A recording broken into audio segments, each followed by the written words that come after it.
Fala galera, sejam bem-vindos ao nosso curso de Programação em Java. Eu sou o professor Otávio e nessa aula vocês vão aprender o conceito de herança. Então, para a gente começar a discutir sobre isso, vamos imaginar que agora vamos criar aí um novo exemplo e vamos trabalhar agora com um zoológico virtual. Vamos criar aí um zoológico virtual no nosso programa. Então vamos para isso criar algumas classes. Bom pessoal, então para começar vamos definir aí uma classe para representar os animais. Tá? Então vamos aqui criar uma nova classe chamada animal. E vamos colocar aí os atributos nome, peso,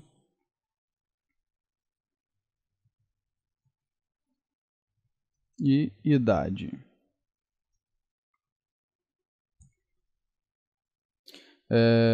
Vamos criar aí os getters e setters.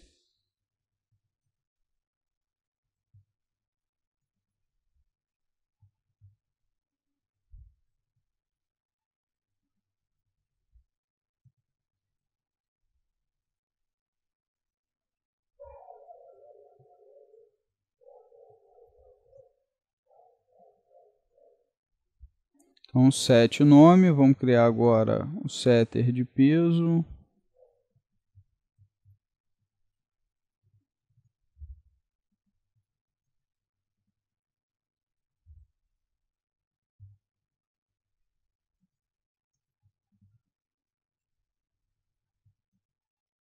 E vamos criar o setter de idade. Lembrando, galera, que é lógico, nesses dados aqui cabem validações, para garantir que não vão ser passados dados aí inválidos. Então, assim, existe isso, porém, a gente já viu isso, já viu como fazer. Nesse momento, a gente vai estar interessado aí em outros conceitos, tá? Da orientação ao objeto, então a gente não vai fazer aí as validações, mas fiquem à vontade se desejarem fazer. A gente está fazendo assim só para ganhar tempo. Então criei aqui os setters, tá? Vou criar agora, opa, coloquei errado aqui, é um int, não é double, int idade. Vou criar agora os getters.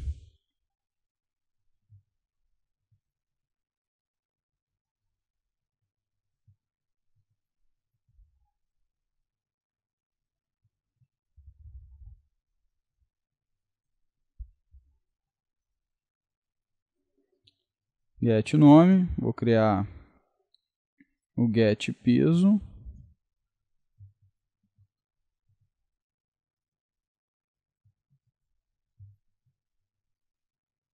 E vou criar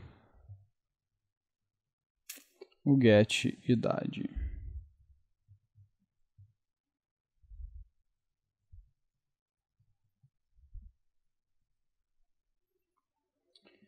Beleza, então galera, nossa classe animal já está criada, com os atributos getters e setters.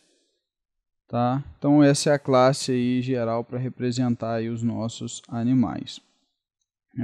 Vamos supor agora que nós temos também peixes, tá? Mas peixes são animais, sim. Porém, no caso dos peixes, além de todas essas informações aqui de nome, peso, idade que a gente definiu, então além de todas as informações de animal, a gente precisa também de uma informação específica para os peixes, que é a informação que diz se a respiração é branquial ou ela é pulmonar.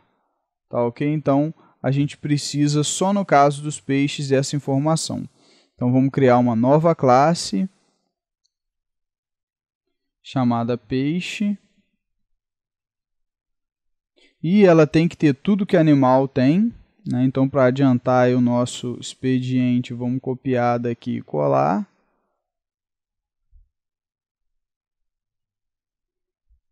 Ok, já temos aí tudo que animal tem. E a gente precisa também acrescentar a informação que diz se a respiração é branquial ou não, né? Ou é pulmonar. Então, private boolean, respiração branquial. E vamos criar, então, um setter para esse atributo.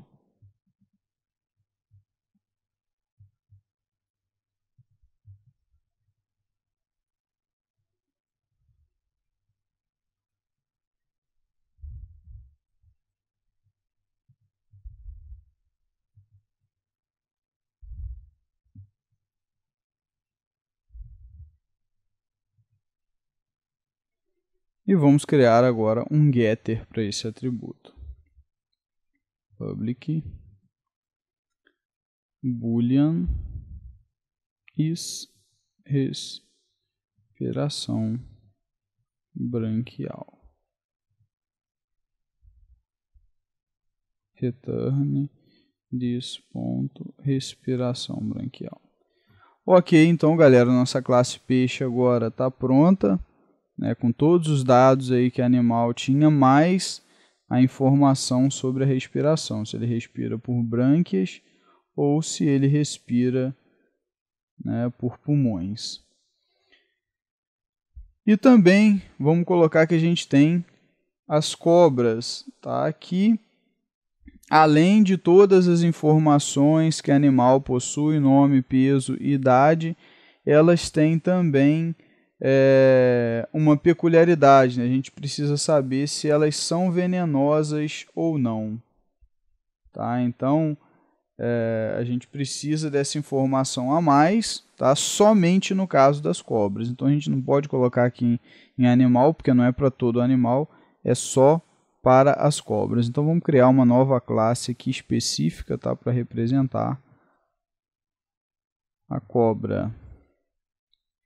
E aí, como eu disse, a gente tem que ter todas as informações de animal, então para a gente não ter que escrever isso tudo de novo, vamos aqui copiar e colar aqui em cobra. Beleza.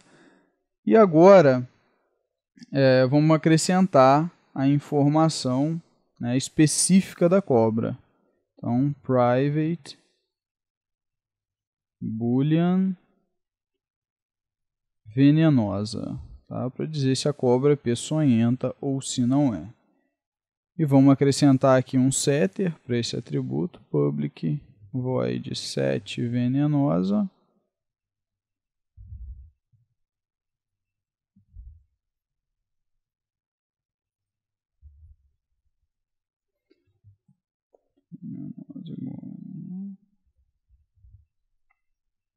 E um getter.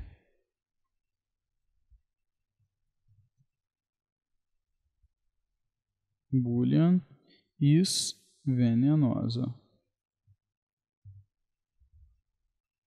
Return this ponto venenosa. Ok, galera, então agora nós temos aí a nossa classe cobra, tá? E ela tem, né, além de todas as informações de animal que a gente tem que representar para todos os animais, a informação específica dela também, que é a de cobra. Ok, galera? Não deixem de implementar aí no de vocês essas classes aí para que a gente possa trabalhar aí. Bom, pessoal, vocês já devem ter notado que tem algum problema aí nessa abordagem que a gente está tomando para escrever nossa classe, né? Nosso modelo tem alguma coisa de errado, porque a gente está tendo que copiar esse monte de código para cada animal que a gente for criar. E se a gente for criar mais alguns, a gente vai ter que copiar tudo de novo. Então, assim, vocês já devem ter percebido que alguma coisa não está aí fechando.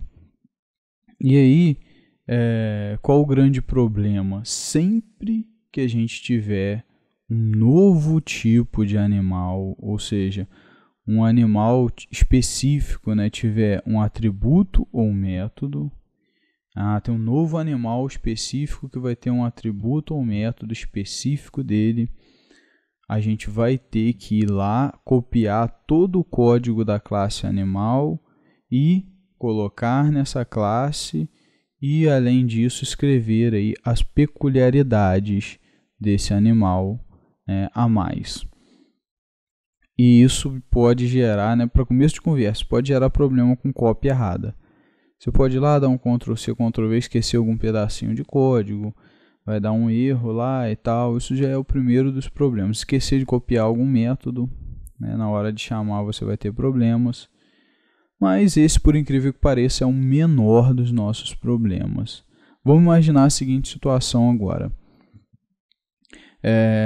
Imaginemos que a gente tem 40 tipos de animais no zoológico. Cada um desses 40 tipos tem peculiaridades, ou seja, tem métodos próprios, tem atributos próprios, além de ter todos os atributos e métodos de um animal. Então a gente tem 40 situações dessa. E aí, isso já está tudo escrito, esse código já está tudo pronto, programado lá, funcionando, bonitinho, filé. Aí agora surge uma nova demanda para o programa. Agora todos os animais vão ter que ter o método comer. Isso é uma determinação para todos os animais. O que a gente vai ter que fazer? Vamos ter que alterar 41 classes de forma idêntica, tá? Que tem que estar tudo igualzinho, sem esquecer de nada e sem errar nada.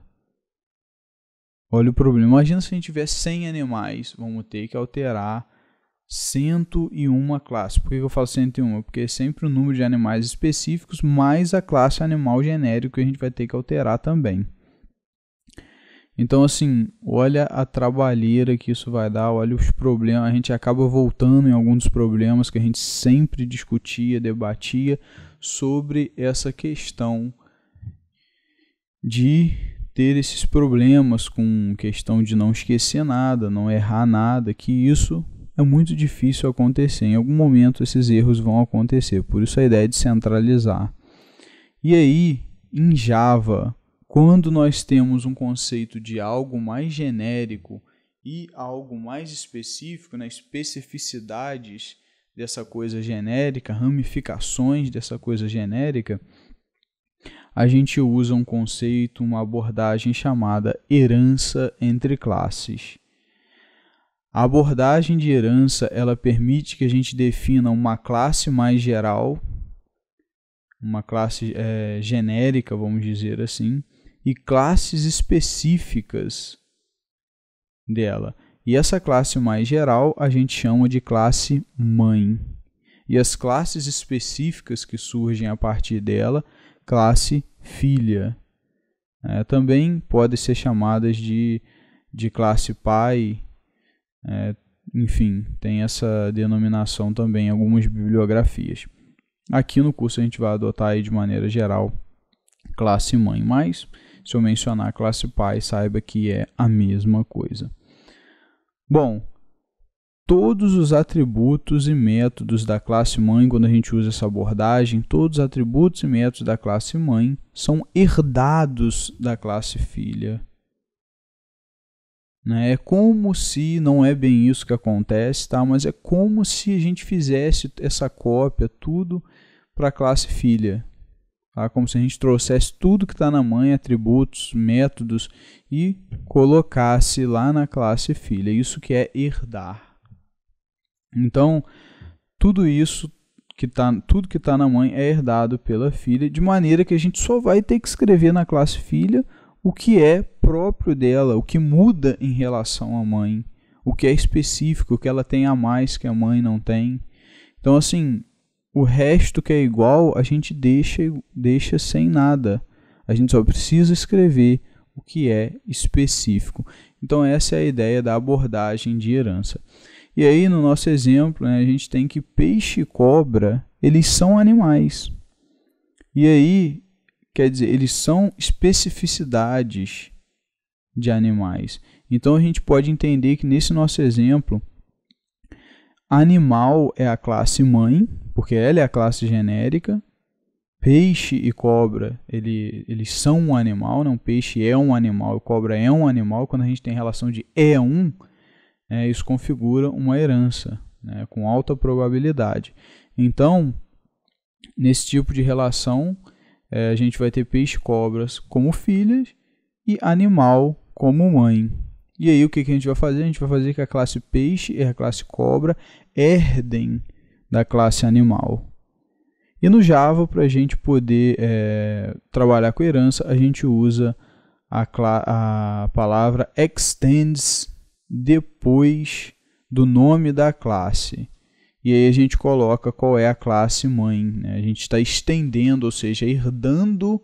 Então, extends quer dizer, esta classe está herdando de uma outra. E aí a gente coloca a classe mãe logo depois. Vamos ver como fica aí o nosso exemplo agora com a herança implementada.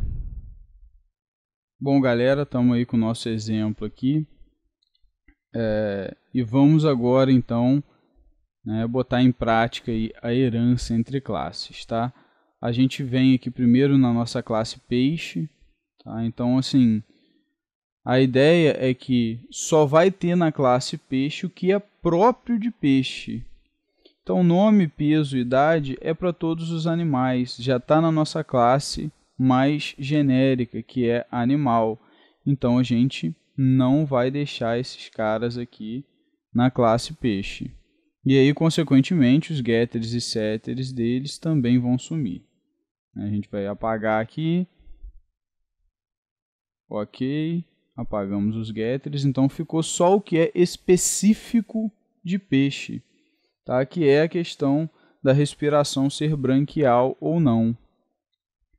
E aí, nós vamos agora fazer com que ele herde tudo isso aqui que está em animal. Ó.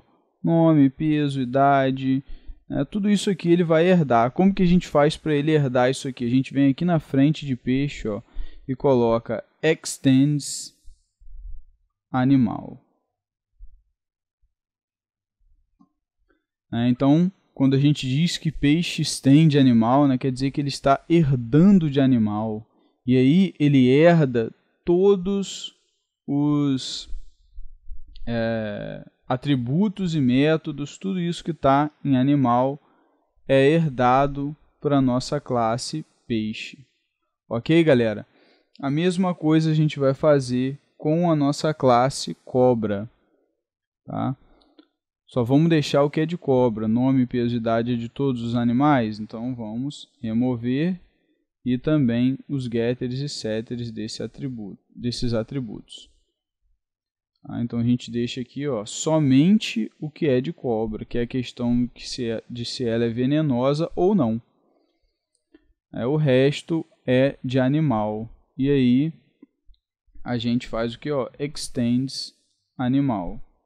E aí todos os atributos e métodos que estão em animal são herdados, ou seja, embora a gente não veja aqui na classe, é como se eles estivessem aqui presentes.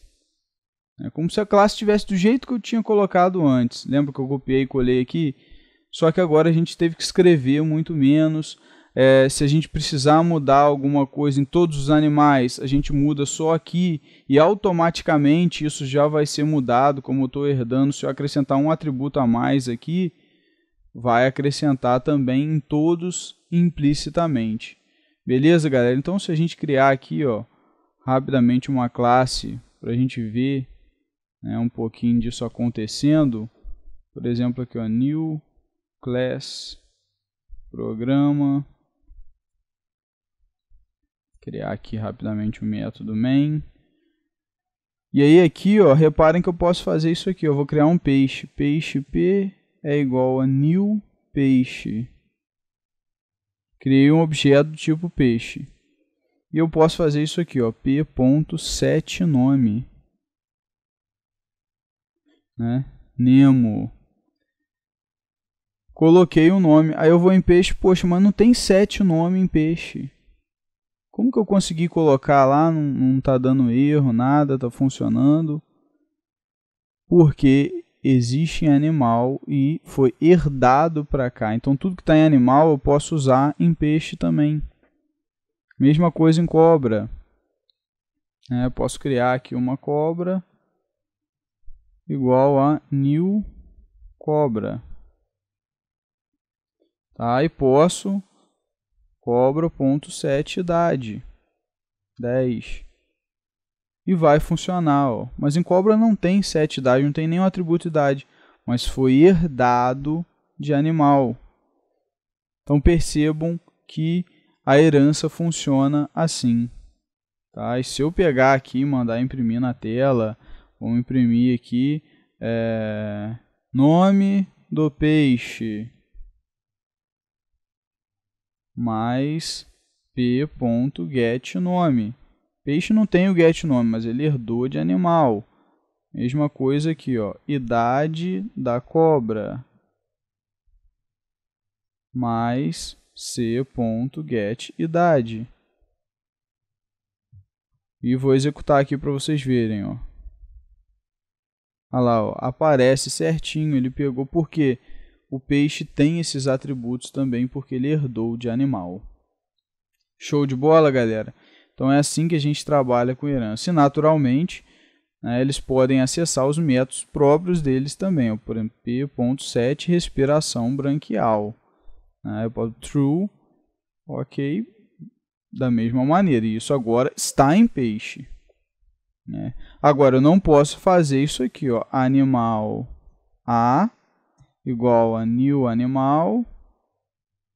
Criei um animal, eu não posso fazer isso aqui, ó, A.set respiração branquial, nem existe. Porque quem herda de animal é peixe. Tá? Não é todo animal que é um peixe, mas todo peixe é um animal. Então, animal não tem respiração branquial, animal não tem a informação se ele é venenoso ou não. Quem tem isso são as classes mais específicas. Tá show de bola, galera? Então, é dessa forma aí que nós trabalhamos com heranças em Java. Bom, pessoal, e uma última consideração que eu tenho para passar para vocês com relação à herança é a visibilidade. A gente sabe que tudo que está na classe mãe é herdado para a classe filha. Até mesmo atributos e métodos que são privados são herdados para a classe filha. Só que, embora eles sejam herdados, a gente não pode ir lá na classe filha e acessar eles diretamente. Ou seja, por exemplo, a classe animal tem nome, a gente não pode ir lá na classe peixe e botar thisNome é igual. A gente está fazendo um acesso direto e como o atributo nome é privado, e a gente viu lá na aula de visibilidades, modificadores de acesso, que toda estrutura privada só pode ser acessada dentro da própria classe por nenhuma outra, a gente não vai conseguir acessar e alterar o atributo nome e nem mesmo acessar para ler o valor de nome diretamente, usando this.nome. Então, embora ocorra herança, esse acesso direto não é possível. E aí existem situações em que a gente precisa acessar diretamente um atributo na classe mãe. A gente tem essa necessidade por alguma limitação dos métodos que a gente tem. E aí a gente usa então a visibilidade protegida. A gente também viu aí como que é a visibilidade protegida, né, algumas aulas atrás. E é ela que a gente vai usar quando a gente precisar acessar esses atributos diretamente. Então, a gente tem esse recurso. A gente vai lá no atributo ou no método que a gente quer acessar diretamente, bota ele como protected, e aí a gente consegue sim, por exemplo, se o nome fosse protected, a gente conseguiria ir lá em peixe e botar lá thisNome igual a alguma coisa. Ou a gente poderia botar return thisNome em alguma função, ou usar o thisNome como parte de alguma função, enfim, poderíamos usá-lo diretamente sem nenhum problema se ele tivesse com visibilidade protected. Porém, cuidado ao usar a visibilidade protegida, Porque, primeira consideração, além das classes filhas, as classes que estão no pacote vão conseguir acessar esses atributos diretamente também. Então, quando forem usar, isolem num pacote separado apenas a classe mãe e as filhas. Tá? Segundo ponto, o que acontece? Só se deve usar a visibilidade protegida quando não houver outra maneira de fazer o que vocês querem fazer, a operação que vocês querem fazer, sem usar os métodos, sejam os getters e setters, ou outros métodos que vocês tenham aí na classe de vocês, se esses métodos não te permitirem fazer essa operação. Vocês não têm como fazer, não tem nenhum método que te permita fazer, públicos. Então, se não tem métodos públicos para isso, aí não tem jeito, tem que ser com visibilidade protegida. Agora, se tem métodos, por exemplo, tem um setter, para que você vai botar um atributo como protected, por exemplo, se você já tem um método setter que é público? Vai na classe filha e usa lá o this_set, o atributo, e acabou. Você vai conseguir acessar o atributo. Você quer pegar o valor do atributo na classe filha? Ele tem getter? Tem, então usa o this.get. E aí, nesse caso, não coloca como protected. Porque o protected ele abre, né, o atributo para acesso. E aí isso pode causar, né, problemas ali com acesso direto. A gente viu que o acesso direto é ruim e deve ser evitado a todo custo. Agora, não tem getter ou não tem setter e nenhuma das outras operações dá para você ir lá e usar para chegar no resultado que você quer, aí então usem o protected, tomando esse cuidado, isolar em pacote e o cuidado para não deixar nenhuma outra classe acessar diretamente. Bom, galera, e a nossa aula vai ficando por aqui. Eu espero que esses conceitos aí de herança, né, e a visibilidade também com relação à herança tenham ficado aí bem claros. Se não ficou, volta ao vídeo, vê novamente, porque esse é um conceito muito importante, é um conceito de base da orientação a objeto. Beleza? Um grande abraço a todos e até a próxima.